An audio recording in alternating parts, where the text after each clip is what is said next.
दिनैनि जि सावरायलायनाय बेयो जाहैबाय जोंनि जितु विधान सभा आयेन आफाद बेवहाय बर' रावखौ बाहायनो थाखाय जोङो मोनसे थिरांथा लादों। बर' रावा अलरेडि आसामनि लोगो सरकारि राव हिसाबै बाहायनायनि थाखाय विधान सभायाव पास जाखांनानै दा गेजेट नटिफिकेशन ओंखारबाय। ओंखायनो बे हिसाबै बर' रावखौ दा बाहायनांसिगौ सरकारि राव हिसाबै। बे हिसाबै विधान सभायाव आं जिहेतु स्पीकार गतिके स्पीकार हिसाबै बे रावखौ दानिफ्रायनो बाहायनो लानाय जादों। बेखौ बाहायनो थांनायनि बेलायाव जिहेतु गोदानै बाहायगोन ओंखायनो माखासे सोदोब आरो माखासे बाथ्रा लिरनायनि जेफोर आदब खायदा आरो बेजों लोगोसे जितु अफिसियेल माने टार्मफोर बायदिसिना सोदोब जे एमएलए को बर'आव मा बुंगोन, स्पीकार को बर'आव मा बुंगोन, जों सरासनस्रायै बुंलायबाय थायोब्लाबो बिनि अफिसियेल टार्मा पार्मानेन्टलि मा जागोन, जे जोङो माने मा होनो चिफ मिनिस्टारखौ जोङो मा होनगोन आरो जोंनि विधान सभायाव थानाय बायदिसिना बेबायदि माखासे माने सोदोबफोर दं बिसोरखौ बर'आव मा बुंगोन। दा बेफोरनि माखासे अफिसियेल टार्मफोरखौ जोङो नांगौ आरो बेहाय जाहाथे गोरोन्थि जायाजासे जोङो बाहायलांनो हायो।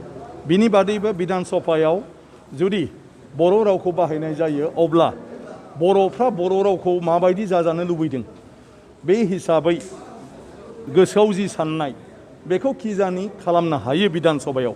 बे हिसाबै आं दुलाराय बर' फरायसा आफाद, बर' लिरगिरि जथुम आरो बर' थुनलाइ आफाद लोगोसे बर' एमएलएफोर आरो बर'जों लोगोसे बर' रावजों सोमोन्दो थानाय डिमासा आरो गुबुन जोंहा गार' डिपुटि स्पीकार दं, जों बिसोरखौबो गासैखौबो लाफानानै मन्थ्रि लानानै जों दिनैहाय बेखौ सावरायनाय जादों। बे हिसाबै बिथांमोना गोबां सुबुरुन होबाय आरो बे सुबुरुनफोरखौ लानानै आं सानो जोङो विधान सभायाव बे बर' माने आसामनि आयेन आफादाव बर' रावखौ बाहायनायनि बेलायाव माने बांसिनै जोङो साबसिन खालामनानै लानो हागोन।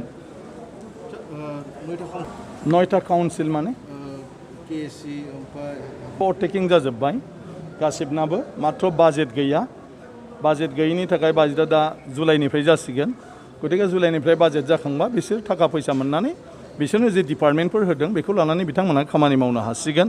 आरो माखासे माने सेक्रेटारि गोदानफ्रा अफिस इस्टाब्लिशमेन्टआ जायाखै, स्टाफ गैथ'वा, बेखौ गभर्नमेन्टआ थाबैनो जे रोखोमै नांगौ बेखौ प्रप'जालखौ बिदों आरो बे प्रप'जालखौ होब्लानो बे गासिबो काउन्सिलफ्रा माने जिखिनि माबा दं मा होनो बिसोर सालायनायाव गोनांथि दं बे गोनांथिफ्रा सुफुं जासिगोन आरो बिसोर खामानि मावलांनो हासिगोन।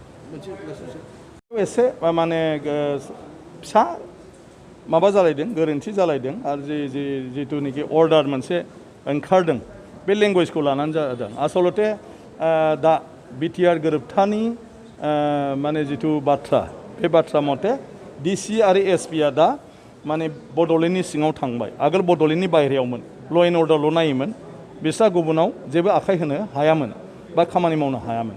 बे गोरोबथायाव बेखौ खालामनाय जादोंमोन जे डिसि आरो एसपिआबो दा माने बड'लेण्डनि सिङाव थाहैबाय, ओमफ्राय माने बड'लेण्डनि जितु सरकार आरो चिफ बिसोरो माने कनसाल्ट खालामै खामानि मावगोन। जि बिथोन बेखौ बिसोर मानिगोन। जिखिनि डिपार्टमेन्टखौ बड'लेण्डआव होनाय जादों बेखिनि डिपार्टमेन्टखौ बिसोरबो नायनांगोन। जेरैहाय डिसि हिसाबै बिटिसिनि बाहेरायाव थानाय डिसिफ्रा नायो, बिनि उनाव बिसोरो बिटिसिनो रिपर्ट होबाय थानांगोन टाइम टु टाइम। बिनि उनाव बिसोर मोजां मावदों ना मावाखै बिनि सायाव गभर्नमेन्टनि जितु नियम बिसोरनो माने एसिआर होनो, माने एनुवेल कनफिडेन्सियेल रिपर्ट, बेजोंसो बिसोरनि प्रमसननि खामानिया फैयो। गतिके बड'लेण्ड टेरिटरियेल काउन्सिलनिफ्राय एसिआर नांसिगोन बिसोरनो। बे होनाय डिपार्टमेन्टफ्राव बेखौ बड'लेण्ड टेरिटरियेल काउन्सिला एसिआरखौ होगोन। ल' एन्ड अर्डारनि बेलायाव आसाम गभर्नमेन्टआ बिसोरनि एसिआरखौ होगोन आरो एनुवेल जितु कनफिडेन्सियेल रिपर्ट। ओंखायनो बियो माने बिटिसिनि सिङावसो थांदों डिसिआ, डिसिनि सिङाव बिटिसिआ थाङाखै। नाथाय बेवहाय जिहेतु मनिटरिं होननाय वार्ड होदों, एक्चुअलि नायसिगोन होनदों, लिरनाया भुल जादों आरो हयथ' गोदान प्रिन्सिपाला कनसेप्टखौ बारा बुजियाखै। दाख्लैसो आं चिफ मिनिस्टारजोंबो बे खोथाखौ लानानै लोगो रायलायबाय जे बे मोनसे रं मेसेज थांगोन, ओंखायनो एसे नोंथाङानो माबा खालामनानै थिग खालामनानै होनांगौ। दा ओंखायनो बिथाङाबो दाख्लै होनदों बेखौ जेबो साननांगौ गैया, थाबैनो मडिफाइ खालामलायनानै थिग खालामनो हागोन।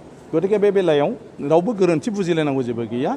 बेखौ जितु अर्डार इसु खालामदों बेयाव एसे वार्ड आरो सेन्टेन्सनि एसे बेवहाय माबा जादों बेखौ लानानै मानसिफ्रा कनफिउसन जादों गतिके डिसिआ बिटिसिनि सिङावसो आरो बे मनिटरिं होननानै नङा डिसिआ सासे डिसि हिसाबै खामानि मावनांसिगोन बियो गासिबो डिस्ट्रिक्टआव गतिके खामानि मावनांसिगोनबा बे कोअर्डिनेटर हिसाबै खामानि मावगोन